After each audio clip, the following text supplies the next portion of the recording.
ما ایرانیان چه نقشی در شکلگیری تمدن بشری داشته ایم؟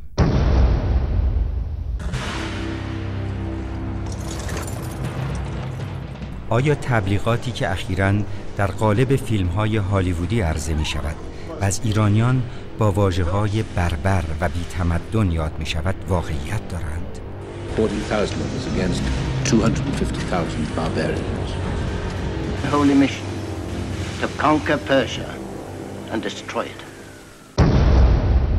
جواب این پرسش‌ها را از زبان بسیاری از دانشمندان و ایرانشناسان مشهور در گوش و کنار دنیا بشنوید.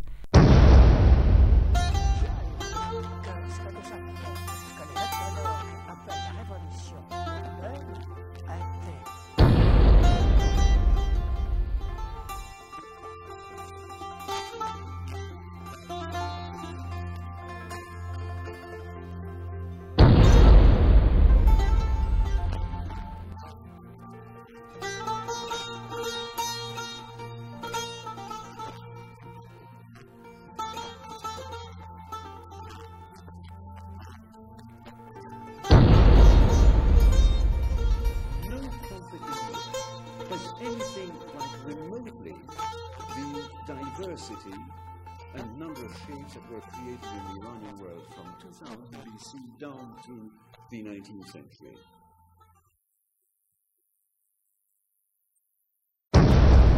هفت رخ فرخ ایران،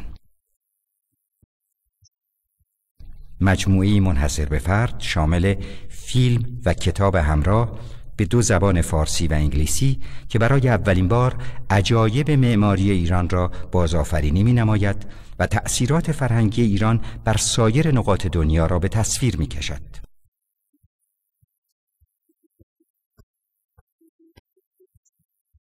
برنده پلاک سیمرغ طلایی از 26مین جشنواره فیلم فجر، تحسین شده در دانشگاه‌های هاروارد، استنفورد، شیکاگو، کتابخانه کنگره آمریکا و موزه بریتانیا و همچنین در مراکز فرهنگی داخل کشور.